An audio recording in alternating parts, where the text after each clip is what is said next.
안녕하십니까 여러분, 잘 지내고 있나요? 오늘 올라피쌤과 계속 교과서 5단원 한번 살펴보도록 할게요. 자, 낱말을 바르고 정확하게 써요 라고 되어 있네요. 자, 이번 단원에서는 알맞은 낱말을 이용해서 마음을 전하는 글을 써볼 거예요. 우리 지난 시간에 말놀이도 해봤고요. 글쓴이의 마음, 감정, 이런 것들이 드러나는 말이 어떤 건지도 알아봤었어요. 그렇다면 우리 낱말을 써보는 시간을 가질 건데요. 우리 선생님이 지금 받아쓰기 영상을 계속 올리고 있는데 집에서 다 한 번씩 연습을 해봤을지 모르겠네요. 자, 5단원에서는요. 이렇게 동생이 누나에게 쓴 편지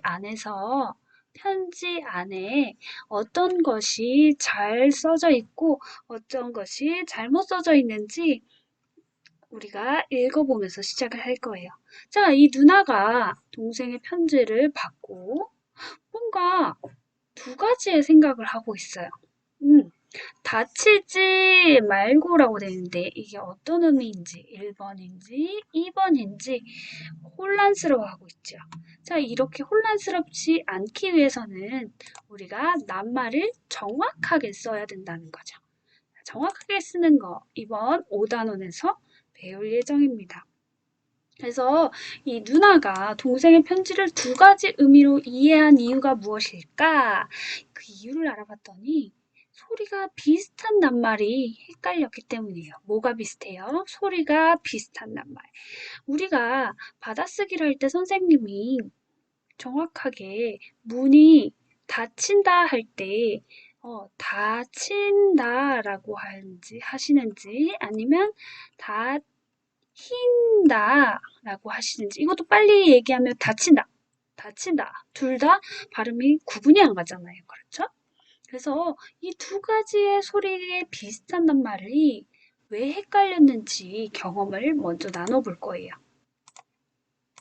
그리고 이건 여러분만 경험한 게 아니기 때문에 선생님조차도 가끔씩은 이거 뭐라고 써야 되지? 헷갈릴 때가 있어요.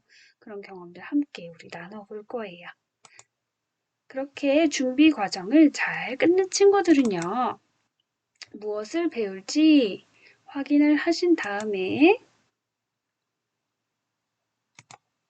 소리가 비슷한 낱말의 뜻을 우리가 비슷했던 경험을 떠올려 봤다면 직접 구분해 볼 거예요.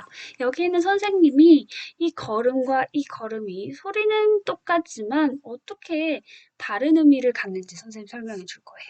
마치다와 마치다. 여러분이 지금 듣는 선생님의 목소리로는 이 둘의 글씨가 어떤 낱말인지 알 수가 없지요. 그래서 이렇게 구분하는 방법을 이따가와 이따가 또한 배울 겁니다. 자, 우리 한글이 정말 우수한 언어이지만 그만큼 헷갈리는 것도 있어요. 이렇게 보면은 일기에서 선생님이 일기 검사를 잘 하지는 않지만 맞춤법을 보기 위해서 여러분이 쓴 글을 자주 보게 되는데요. 이렇게 낱말이 잘못된 경우에 선생님 틀린 것을 고쳐주긴 해요. 그래서 여러분이 국어 시간을 통해서 어떤 낱말을 써야 되는지 정확하게 알고 가면 더 좋겠죠. 그래서 준비 그리고 기본 단원에서는 이렇게 비슷한 낱말에 대해서 알아보고 구분을 해보고요. 글을 읽어볼 겁니다. 비슷한 낱말이 많이 쓰인 글을 읽어보면서 국어 시간이라는 글도 읽고 직접 써볼 겁니다. 그리고 이거 쓰는 건요, 선생님이 경필체라고도 얘기하는데 이런 궁서체를 통해서 예쁜 글씨로도 써볼 겁니다. 그 다음 페이지는요, 우리가 글을 읽었다면 그 글을 쓸 수도 있겠죠. 뭘 이용할까요? 알맞은 낱말. 뜻이 소리는 비슷하지만 뜻이 알맞은 낱말을 적절하게 사용해서 글을 직접 써보게 될 겁니다. 우리가 편지를 쓸 때 편지에도 양식이 있어요. 처음에는 받는 사람, 그리고 이것, 끝인사, 그리고 마지막에 쓴 사람으로 끝이 나는데요. 이 자세한 내용은 선생님과 함께 배우게 될 겁니다. 그래서 편지글을 어떻게 쓰는지 알게 된 친구는 알맞은 낱말을 사용해서 써보고요. 이 쓴 내용을 선생님하고도 함께 살펴보고 친구하고도 한번 나누어서 이야기를 경험을 나눠보도록 하겠습니다.